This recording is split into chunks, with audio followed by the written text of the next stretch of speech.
Tragico incidente stradale stamane all'alba a Eraclea, un 35enne è uscito illeso dopo essersi schiantato contro un albero ma ha perso la vita travolto da un camionista che si era fermato per soccorrerlo. Portuali nuovamente in protesta, oggi a Venezia pronti a indire 3 giorni di sciopero se non verranno effettuati gli interventi di manutenzione della laguna che bloccano la loro attività. 140-145 cm è la previsione del picco di alta marea che si potrebbe raggiungere sabato alle 5:30, un dato che potrebbe anche subire modifiche. Continuano i sequestri da parte delle Fiamme Gialle su merce natalizia irregolare, trovati oltre 13.000 prodotti irregolari tra Chioggia e Cavazzere. È ricoverato all'ospedale di Mestre un operaio caduto nella tromba dell'ascensore del garage multipiano dell'aeroporto Marco Polo di Venezia. Sensibilizzare gli adolescenti sui temi della violenza nei social e del cyberbullismo è l'obiettivo di un concorso riservato alle scuole dall'USL 3 Serenissima.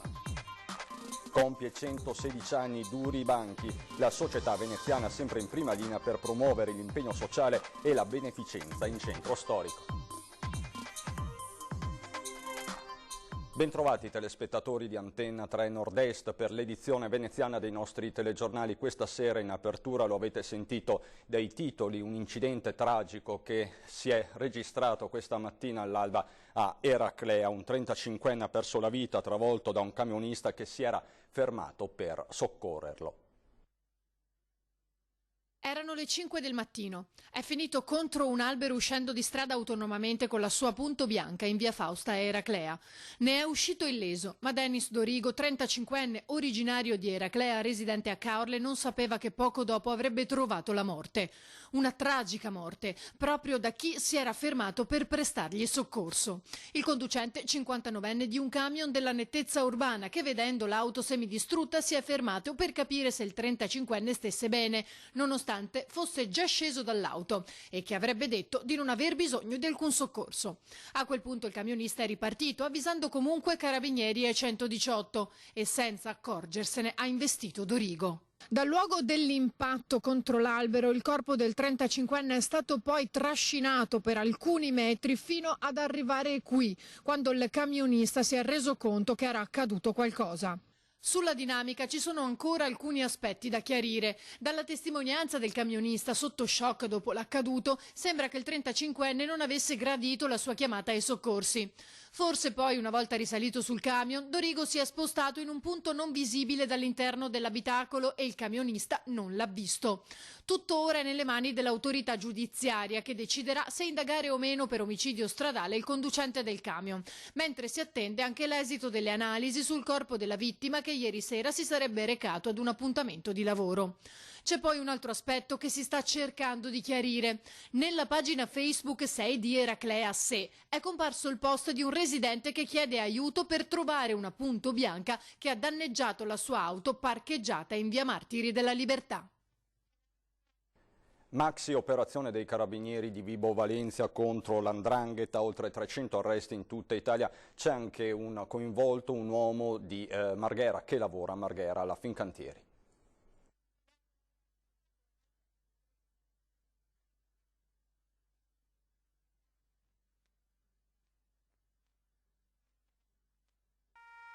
Anche il Veneto coinvolto nella maxi operazione dei carabinieri del ROS del comando provinciale di Vibo Valentia contro l''ndrangheta. Tra gli oltre 334 arrestati c'è anche un uomo che lavora alla Fincantieri di Marghera ed è residente ad Albignasego nella cintura urbana padovana. Era tornato in questi giorni in Calabria per le feste di Natale. Il blitz è scattato all'alba di giovedì 19 dicembre ed ha coinvolto 2500 carabinieri, politici, avvocati, commercialisti, funzionari infedeli dello Stato e massoni. Tra di loro anche l'ex parlamentare di Forza Italia Giancarlo Pittelli. L'operazione Rinascita Scott ha consentito agli investigatori di individuare e disarticolare gli assetti dell''ndrangheta vibonese in tutto il territorio nazionale e anche all'estero, facendo emergere interesse con personaggi del mondo politico e dell'imprenditoria. Inoltre sono stati documentati incontri finalizzati al conferimento di promozioni e di incarichi ad affiliati di rilievo. I carabinieri hanno così acquisito elementi di riscontro in merito alle formule rituali utilizzate dai sodali per l'assegnazione del grado di trequartino. Uno sciopero con manifestazione regionale contro le minacce occupazionali per migliaia di lavoratori Auchan dopo la cessione a Conad è stato proclamato per lunedì 23 gennaio con presidio davanti all'ipermercato Auchan di Mestre. In Veneto è previsto il passaggio di 12 punti vendita su 27 di Auchan SMA con una riduzione delle superfici di vendita del 30-50% degli ipermercati. Portuali nuovamente in protesta, oggi a Venezia e pronti a indire 3 giorni di sciopero. Sentiamo i motivi. Noi stiamo qui lottando perché abbiamo il timore che Venezia sia trascurata dagli organi competenti e non vogliamo che diventi un'altra Ilva. Ci sono in gioco 19.000 posti di lavoro, tra diretti e indiretti. Ancora una volta i lavoratori del porto commerciale di Venezia scendono in piazza per denunciare una situazione paradossale. Da mesi chiedono invano la manutenzione della laguna per garantirne la navigabilità. Un'operazione che dovrebbe essere ordinaria e che ora è diventata un'emergenza. Vogliamo venga definitivamente risolto il problema della manutenzione dei canali perché questo impasse sta comportando al blocco delle navi e la possibilità che le navi entrino nei canali di Venezia. In attesa che qualcosa si smuova tra i vari enti competenti, i fondali della laguna continuano a crescere e le navi più grandi sono costrette a rimanere fuori. L'annuncio dello slittamento del comitatone programmato a dicembre non è stato preso bene. Noi siamo qui in attesa, saremo anche stufi perché nel frattempo perdiamo occasioni di lavoro, perdiamo merce, il porto comunque si sta sostanzialmente deprimendo e non vediamo luce in fondo al tunnel, cioè ci stanno chiudendo su una stanza e buttando via la chiave ed è una cosa assurda per i portuali, per i lavoratori, lavoratrici e anche per la città. La pazienza dei portuali sta per esaurirsi, stufi di aspettare una decisione che dovrebbe essere scontata, preoccupati dei posti di lavoro, sono pronti ad uno sciopero di 3 giorni senza precedenti a Venezia e potenzialmente in grado di fermare la città. Abbiamo perso 108 navi dall'inizio dell'anno, ne perderemo tante altre, le compagnie non stanno più garantendo di venire a Venezia. Abbiamo fatto sì, qualche cassa integrazione all'interno di qualche lavoro proprio perché non ce la fanno più e le commesse stanno diminuendo fortemente, per questo noi siamo qua a gridare la nostra voce che ci devono dare il lavoro. Noi chiediamo solo di lavorare, non diciamo altro. È stata pubblicata l'ordinanza del capo dipartimento della protezione civile per gli interventi urgenti di protezione civile a seguito degli eventi meteorologici del novembre 2019 che hanno colpito non solo il Veneto ma anche altre regioni d'Italia. Nell'ordinanza, informa la Regione del Veneto, è contenuta la nomina del presidente Luca Zaia, commissario straordinario per il maltempo dello scorso novembre. Il commissario ha 60 giorni di tempo per presentare il piano di interventi per far fronte ai danni causati dal maltempo che nel caso della nostra regione hanno colpito l'intero litorale da San Michele al Tagliamento fino alle coste del Basso Polesine. E l'acqua alta torna a Venezia, tornerà a salire, la previsione di un picco elevato è prevista per sabato mattina all'alba. 140-145 centimetri. È questa la previsione del picco di alta marea che si potrebbe raggiungere sabato mattina alle 5:30. Un dato che però, specificano dal centro maree del comune di Venezia, potrebbe subire delle modifiche. A oggi il dato è appunto di 1,40 alle 5:30 del mattino, che potrà però subire delle variazioni e quindi per questo consigliamo sempre di seguirci sui canali ufficiali di informazione del centro maree. La marea molto sostenuta, spiega il comune, sarà causata dal passaggio di un'intensa perturbazione associata a venti di scirocco. Difficile stabilire se potrà andare oltre i 145. È difficile fare a oggi questo tipo di previsione, ma siamo ottimisti, insomma, che non si replichi nuovamente, almeno di questi giorni, insomma, quella marea eccezionale che abbiamo visto circa un mese fa. Il comune non si farà cogliere impreparato. Noi siamo sempre in preallarme, siamo pronti con tutti gli enti proposti come sempre, quindi c'è sempre massima attenzione, al di là della previsione che potrebbe essere comunque anche un po' più contenuta o leggermente più alta, e comunque in una sfera fatemi passare il termine, di accettabilità, quindi non sovradimensionata, anche se nei giorni scorsi qualcuno insomma ha avuto di che ridire palesando delle situazioni davvero drammatiche. Ecco, non date ascolto a situazioni che non possono essere previste una settimana prima, ma seguiteci sui canali ufficiali, quelli del Centro Maree. Un messaggio poi va anche ai turisti. Di non disdire le prenotazioni e soprattutto di passare un favoloso Natale, perché quello che sa regalare Venezia credo che al mondo non possa essere uguagliato. Continuano i sequestri di merce natalizia irregolare da parte delle Fiamme Gialle, questa volta hanno riguardato i territori di Chioggia e Cavarzere. Nell'ambito dell'attività di controllo in materia di sicurezza nel settore commerciale, la Guardia di Finanza di Chioggia ha sequestrato migliaia di prodotti irregolari. Abbiamo sequestrato circa 13.600 prodotti, tra cui tanti articoli natalizi che erano sprovvisti di etichettatura o comunque non riportavano tutte le informazioni previste dalla normativa in relazione alla composizione degli stessi. Il totale del materiale sottoposto al sequestro ammonta a circa 38.000 euro, quindi attorno ai 40.000. I prodotti erano esposti per la vendita in 2 esercizi gestiti da imprenditori di origine cinese di Chioggia e Cavarzere, segnalati alle autorità amministrative competenti per le relative sanzioni. Dall'inizio dell'anno i finanziari di Chioggia hanno sequestrato circa 53.000 prodotti non sicuri per un valore totale di 140.000 euro. Il consiglio per i consumatori è quello di verificare innanzitutto la presenza dell'etichettatura sui prodotti che vengono acquistati.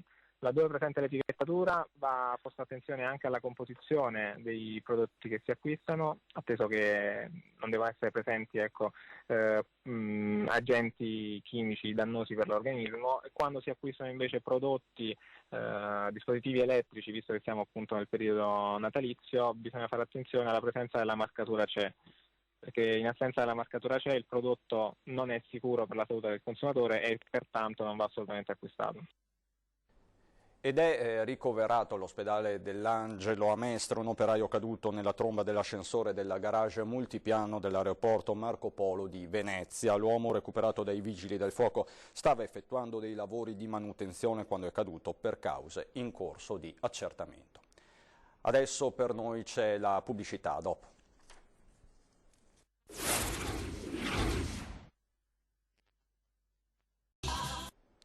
Di nuovo insieme per la seconda parte del nostro telegiornale, sensibilizzare gli adolescenti sui temi della violenza sui social e del cosiddetto cyberbullismo è l'obiettivo di un concorso riservato alle scuole dall'ULSS 3 Serenissima, che ha visto la cerimonia di premiazione al Teatro Goldoni di Venezia. Questo progetto è stato innescato da un episodio di cyberbullismo accaduto un annetto e mezzo fa circa, in cui un ragazzo aveva molestato una ragazza in internet. Il ragazzo venne condannato e il risarcimento devoluto dalla giovane è diventato il premio per le 2 classi vincitrici di un concorso indetto dall'ULSS 3 Serenissima per un progetto che definisca le regole dei corretti comportamenti in rete e sui social. La cerimonia di premiazione si è svolta al Teatro Goldoni di Venezia. C'è stata una commissione che ha visto la Polizia Postale, la scuola, la ULSS, diversi enti, e ha premiato il miglior video, che oggi abbiamo premiato in sala, e il miglior pannello contenente questo decalogo che abbiamo sempre premiato oggi qui in sala. Il premio per il miglior decalogo in grafica e testo è andata alla classe seconda F dell'Istituto Bruno Franchetti di Mestre, che ha rappresentato le regole del buon comportamento in rete adattandole ai gironi e alle bolge dell'inferno dantesco. Il video vincitore, incentrato sul dialogo di una giovane tra sé e con chi osserva il video, è stato invece ideato e realizzato dalla classe seconda I del Liceo Galilei di Dolo. Tendenzialmente si dà un po' per scontato la crisi adolescenziale, no? E quindi c'è sta cosa, prima o poi passerà. Ecco, invece oggi è particolarmente complesso il mondo, i ragazzi hanno bisogno di un sostegno, quindi diciamo che un ripensamento anche nell'allocare le risorse, le attenzioni su questa fascia delicata d'età da parte un po' di tutti quanti noi, non ci sono buoni, brutti, bravi, cattivi, insomma, è una cosa che dovremo tutti quanti ancora più approfondire, insomma, investirci. La mattinata si è conclusa per i ragazzi con lo spettacolo teatrale SAD, Sopravvivere all'autodistruzione, messo in scena dalla compagnia teatrale Zelda e interpretato dall'attore Filippo Tognazzo. Compie 116 anni Duri Banchi, la benemerita società veneziana sempre in prima linea per promuovere l'impegno sociale. Da 116 anni sono impegnati in città per promuovere la venezianità e i valori della socialità, dell'impegno culturale e della vicinanza alle categorie più fragili attraverso la solidarietà concreta. L'ultracentenaria società veneziana Duri Banchi, fondata in Venezia il 12 dicembre del 1903, lancia un messaggio di riscossa alla città. La società Duri Banchi quest'anno compie 116 anni di vita. È un sodalizio che raggruppa 50 veneziani, 50 uomini veneziani per statuto, ed è una società che si muove nell'interesse e nell'onore della città di Venezia e sotto il motto amarsi, beneficare e divertirsi. In una conviviale molto partecipata è stato eletto per il 2020 il nuovo presidente Renato Bonaso. Nel programma verranno potenziati l'impegno per i giovani meritevoli attraverso le borse di studio e l'aiuto alle famiglie bisognose. Il futuro è sicuramente tutto ciò che abbiamo fatto in questi ultimi anni. Sicuramente punteremo molto sulle borse di studio. Io personalmente sono molto soddisfatto di quello che è stato fatto fino ad oggi per le borse di studio per questi giovani che hanno bisogno di noi. Abbiamo finanziato dei laboratori per i bambini bisognosi alla Casa Pio X. Abbiamo donato all'ospedale civile un macchinario che serve per la salute dei bambini. Abbiamo aiutato delle famiglie bisognose, le quali forse non riescono neanche a sbarcare il lunario. Sicuramente nel futuro sarà sempre meglio e pertanto vi saluto con Duri Banchi. Stasera a 20:10 in studio il veterinario Diego Catarossi, si parlerà di animali e Natale. Sempre stasera alle 21:15 torna la Zanzega, un viaggio in alcuni dei luoghi più interessanti della regione del Veneto, ospite d'eccezione il presidente del Veneto Luca Zaia. Tra i luoghi visitati ci sarà la Basilica dei Frari proprio a Venezia. E siamo alla rubrica Il vostro presepe, potete vedere in sovrimpressione i numeri e la mail a cui potete inviarci le immagini della vostra natività.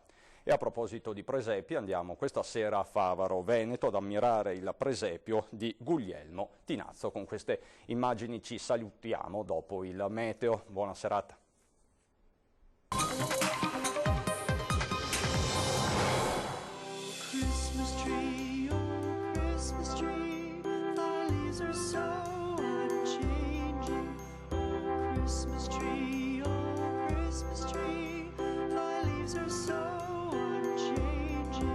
Da quanto tempo è che prepara i presepi? Da circa 40 anni. Qui lei ha curato che cosa? Perché vediamo che ci sono tante cose. Un po' tutte le casette, i movimenti delle statuine, l'impianto elettrico, l'impianto dell'acqua, tutto fatto a mano. C'è un mulino a vento con la macina in pietra che si usava tanti anni fa. Dopo c'è quello delle olive con le 2 ruote che gira e il mulino ad acqua, che ce ne sono ancora qualcuno in giro. E tutti funzionano tramite piccoli motorini. Insomma. Quanto tempo ci è voluto a curare l'allestimento che vediamo alle sue spalle? 5-6 giorni, ma però non solo, con mio figlio, mio cognato e mio consuocero. Christmas tree, oh Christmas tree, much pleasure thou canst give me. Oh Christmas tree, thy candle shines so brightly. Oh Christmas tree, thy candle shines so brightly. From base to summit, gay and bright, there's only splendor for the sight. Oh Christmas tree, thy candle shines so brightly. Oh Christmas tree, oh Christmas tree.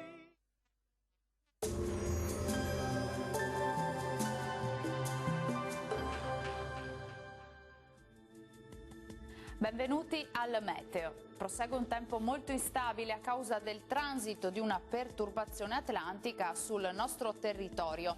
Il dettaglio di venerdì 20 dicembre. Sul Veneto giornata all'insegna del maltempo, con piogge diffuse un po' ovunque e localmente anche di moderata o forte intensità, specie durante la serata. Vediamo anche le temperature minime tra 7 e 10 gradi, valori massimi compresi invece tra 10 e 14 gradi. Ci spostiamo ora sul Friuli Venezia Giulia, dove avremo precipitazioni anche in questo caso piuttosto diffuse, un po' dappertutto e localmente anche forti. Temperature minime tra 9 e 12 gradi, massime tra 14 e 15 gradi. Uno sguardo infine al Trentino Alto Adige, dove avremo anche in questo caso condizioni di maltempo con rovesci un po' su tutta la nostra regione. Temperature minime sui 7 gradi, valori massimi sui 9-10 gradi circa. Dal meteo è tutto, buon proseguimento in compagnia di Antenna 3. Arrivederci.